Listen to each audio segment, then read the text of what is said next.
What a way to begin a podcast, huh? This podcast is my grief journal. It is dedicated to all grieving mothers.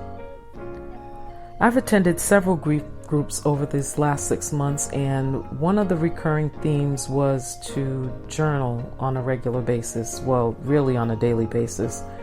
That really wasn't working for me too well, so this is my journal. I'll bring to you my own experiences I've heard from others, quotes, poems, songs, and scriptures that have helped me in my journey thus far.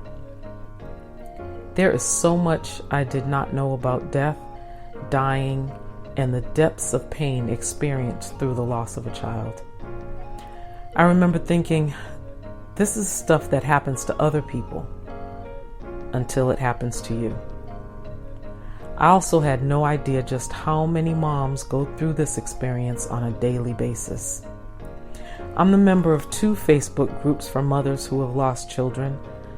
I attended a group at my church, and I went to one Compassionate Friends meeting before we were told to shelter in place. I will be talking quite a bit and quite often about my daughter, Chantal. I talk about her because I'm proud. I talk about her because she deserves to be remembered. I talk about her because even though she's not physically with me, she's never far from my mind. I talk about her because she's part of me, a part that I could never ignore or disown. I talk about her because I love her still, and I always will. Forever. Nothing will ever change that. Why do I consider this Hell Week? Well, it was just 1 year ago this week that we were headed to North Carolina for Chantal's graduation from North Carolina State University. It was a whirlwind of activity.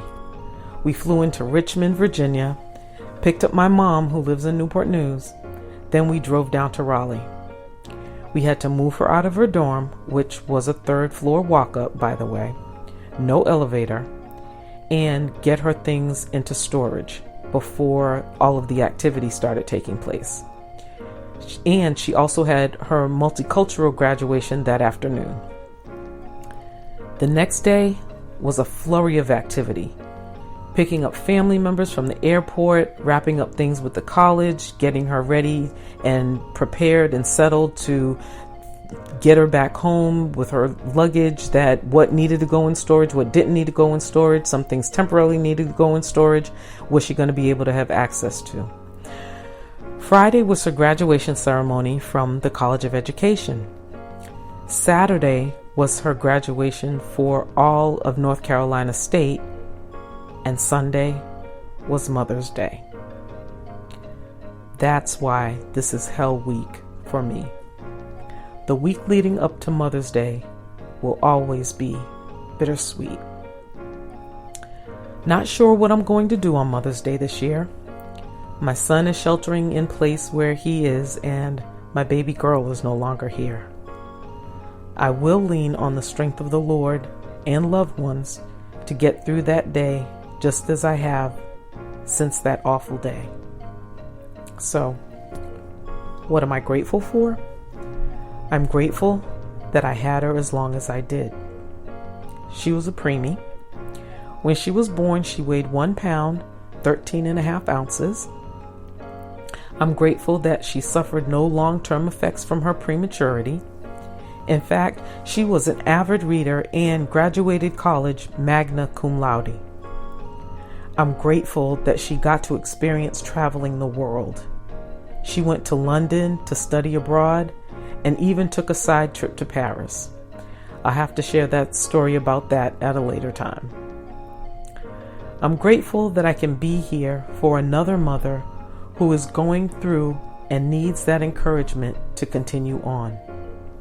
To validate those feelings you may be feeling that you can't always express, and even if you could, no one would understand. We're a part of a club, and this club sucks. This is a club none of us ever wanted to join, and one we can never leave. And while we are each on our own individual journey, continuing to live life without our precious children, I believe God chose me for this assignment, to be that encouraging voice for you, my sister. Even though my heart is shattered, there is still much to be grateful for. I'll leave you with this. Philippians chapter 4, verse 6. And the peace of God, which passes all understanding, will guard your heart and mind through Christ Jesus. Until next time, take care. Stay safe. Be well. Be kind to each other. Be gentle with yourself. And be blessed. Bye now. This episode of Gratitude in Grief has been brought to you by Innovative Nutrition, home of the Power Patch. Having trouble sleeping? The Sleep Patch may be your answer.